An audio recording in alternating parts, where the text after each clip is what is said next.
8 years ago, I was floating in the ocean on vacation, comfortable in the water, having the time of my life with my friends. We got back to the hotel to get ready for dinner, and since I was waiting for my turn for the shower, I laid down and closed my eyes, just for 5 minutes. I woke up in a pitch black hotel room. Apparently, my friends tried to wake me up, and I told them, go without me. That's exactly how I feel right now. Today was the first day back in the classroom, and I've got a story for you.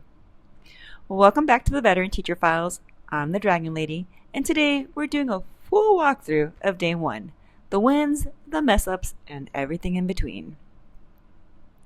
So, I warned my crew, wear the right shoes. Goth Chick already texted the group, feet throbbing. But today, I felt like that person in the ocean. I was comfortable in the water. I knew what I was doing when I was teaching, knew when to go with the flow and when to push against it. Was it a constant grind the whole day? No, neither's floating in the ocean. There were stretches where I got to just coast. But did I mess up? Yeah. So let's get into that part, because I know that's really why you're here. All right, so mess up number one. I got 6, y'all. We're starting with number 1. My kids attend my school.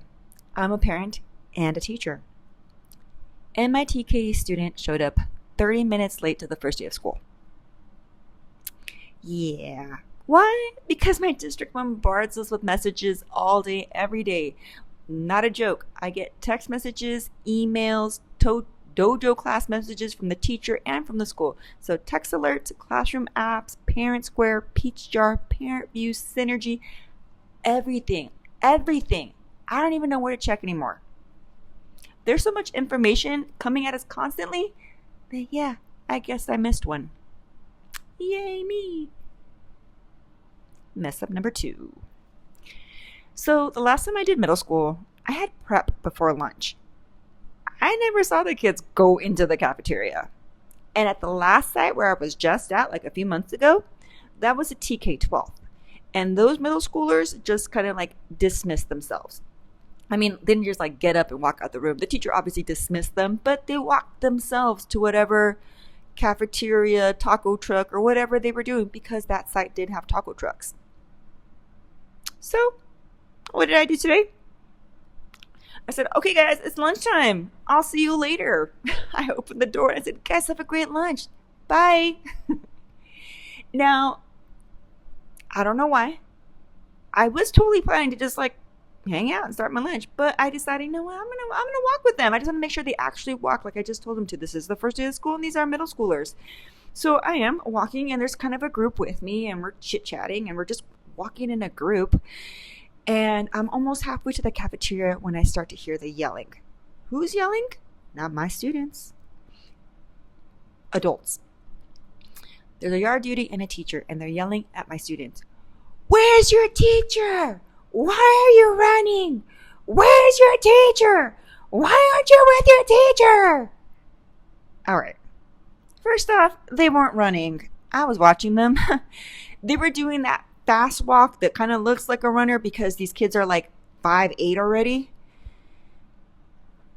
They just wanted to get there before everybody else. They just wanted to get to the cafeteria line before everybody, before the whole middle school gang got there. I get it, but okay. Next, I guess we're supposed to walk in like a single file line, not in a group, like we're friends, hanging out.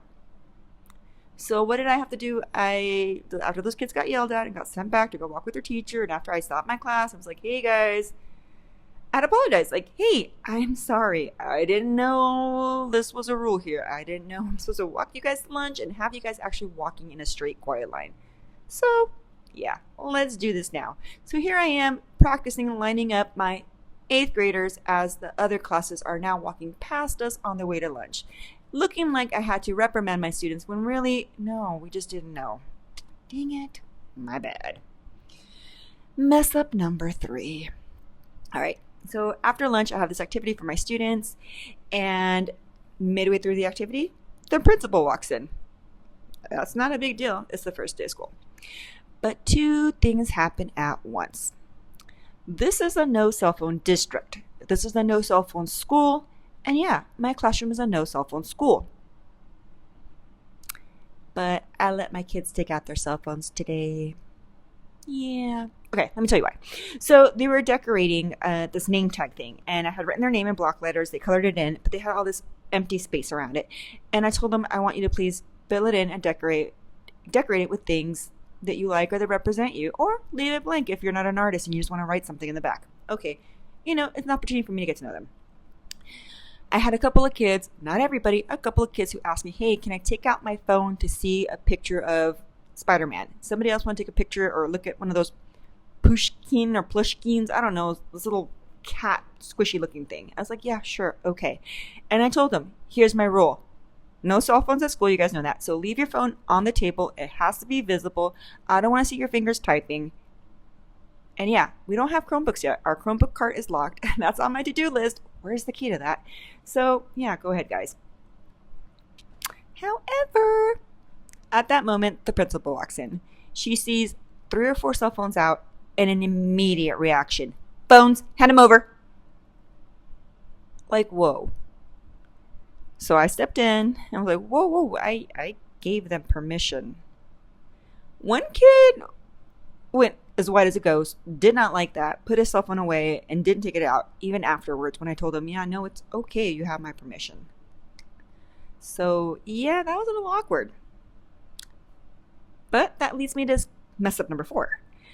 The reason the principal came in was the schedule. Okay, so I'm new-ish to this site, and I'm just going with the flow. The last time I was at this site, I was an instructional coach. I was not overseeing instruction of students. I didn't have a classroom. So here I am. I'm now teaching, going with the flow. The English-only students get 55-minute periods, even across subjects with the same teacher. Now, because I'm dual immersion, teaching in Spanish and teaching math and science, I only have one other grade level partner, and he's teaching language arts and social studies. So we basically have a 2-hour block. I have them for math science, and they switch. I have one grade level, and then I switch to the next grade level because we only have 7th and 8th grade. Okay, cool. So my grade level partner came to me yesterday and said, hey, we're actually going to adjust this to fit with everybody else. We're going to break this. So we're going to break the 2-hour block and make it something like 7th, 8th, 7th, 8th. Okay, just to align with everybody else.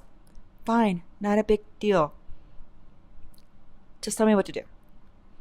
Except it wasn't okay. So the principal came in with some attitude. And she had this look and this body posture and was just like, so the schedule. Your kids aren't supposed to be here right now. And I said, yeah. And I told her what happened. Trying not to throw anybody under the bus. And she still looked at me like, yeah, well, we made a schedule for a reason. You're not allowed to just change it. Whoa. Okay, so this is a new principal. It's her first year as a principal. And she's probably trying to establish herself. Probably not, I get it. She's trying not to leave any wiggle room on day 1. I've been doing the same thing with my students all day long. But this happened in front of my class, in front of my students. I didn't like that. That stung a little bit. But okay, tomorrow. Noted, the schedule will be changed. Did my students notice that conversation? Yep. Did they say something about it? Yeah. Not okay. All right, mess up number 5. My elective is beekeeping. Now, I've done beekeeping presentations for everybody from TK to 12th grade. I have enough material for this. I can talk for hours about this. I literally tell people, tell me how long you want me to talk for because I will just keep going with my bee knowledge. Yeah, I'm bragging. And I can adjust it to any grade level because I've taught so many grade levels. So, okay. This is the one 55-minute period of the day that I didn't feel like I totally had to lesson plan for because I'm like, hey, I'm just going to riff this. And they're going to be so impressed with my bees like everybody is. But no. Nope. No. This class was different. This is my only non-dual immersion group. And the culture shift was immediate. This was that middle school class that they warn you about when they warn you about the middle schoolers with the attitude and the just that middle schoolness. That was that group. I had a whole day of just like fun. I even told one class like, hey, this is going to be a great year. But this class, I couldn't even get through my B presentation. I've never had that happen before. In my other classes, I had some time to kill at the end, 3-5 minutes. So we did a little icebreaker. We did some human knots. Get up, grab someone's hand, you make a knot, you unknot yourself. Not a big deal. I took lots of fun pictures of the kids laughing and smiling and just great. This class, because the bee thing wasn't working, I tried that. No. It was like I was trying to push magnets together. This one group just stood there and I was like, okay, so we're going to grab hands. Okay, so we're going to grab. Okay, guys, put your hands in. Okay, you, give me your hand. You, give me your hand. And it was like magnets repelling each other. It's like, what's going on here, you guys? You're just grabbing hands. This person doesn't have cooties. You're not going to end up marrying this person. Just like, what? So yeah, that class period, I didn't feel my best. I wasn't my best prepared. But I have to be honest with the kids, and I have to be fair. These kids did not choose this elective. I found out I could do beekeeping 2 days ago. So their schedules were already built. Did they want to be in my class? I don't know. Do they want to learn about bees? I don't know. But did I feel it? Yeah. So that's the class that I'm definitely going to prep for minute by minute. All right, guys. We made it to number 6, my last mess up of the day. So I finally figured out what gate I'm supposed to dismiss from. Yay, me. So we're cleaning up. We got this group. I'm telling you, it's my elective group. A little bit of a struggle. They weren't into the bee thing. They're not really into my icebreakers. This is the group that's kind of being that like, ew, you're cringy. Where the other groups were like, well, we love you already. So, All right. So I'm getting them ready to go. And here I am in my mind thinking like, all right, we're going to walk to gate number whatever. And then all of a sudden I start hearing, no, I need to walk to pick up my sister. Or no, I need to go to the bus. No, I need to go to after school program. No. It's like, what? I don't know. So I just let them do what they needed to do. I said, you know what? You guys are in 7th and 8th grade. Go do what you got to do. If you need to go to after school, walk to after school. If you need to go to the bus, make sure you walk. If you need to go get your sibling, go get your sibling. Everybody else, let's go to the gate. Okay. Tomorrow, I need a dismissal list. Written down, no guessing.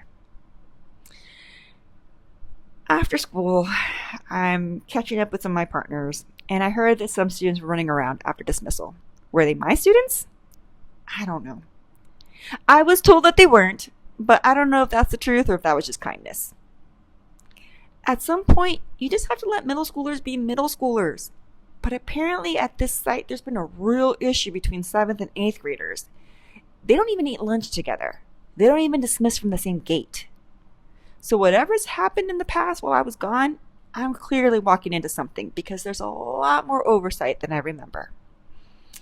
So I get back to my own classroom and I become mom instantaneously. In the past, I've been able to decompress. I've been able to just go to my room and sit at my table and just like put my head on my desk. But not today. I had to go pick up my kindergartner. And then I had to feed my kindergartner a snack because she's excited and she's hungry and she wants to tell me all about her day. And she's so little and she's got so much energy that she wants to tell me all about it. And she doesn't want to sit while I'm lesson planning. So here I am at that beach again. I'm exhausted. But my friends, younger than me, still want to go party. They don't want to Netflix and chill and leave me alone in the hotel room. They want to go. Did I have fun today? Yeah. Am I going back tomorrow? Yeah. Is my mind ready to just shut down and hibernate? Yeah. And that's just day 1. So that's the episode of the Veteran Teacher Files. I'm the Dragon Lady. And if there's one thing I want you to sit with, it's this. The wins and the mess ups happen in the same day. Sometimes in the same hour. And that's normal. Here's my question for you. What's your biggest day one mess up? This year or any year? Drop it in the comments. I want to hear it. And if this one hit home, do me a favor. Follow, like, and subscribe so you don't miss the next one. I'll see you next time.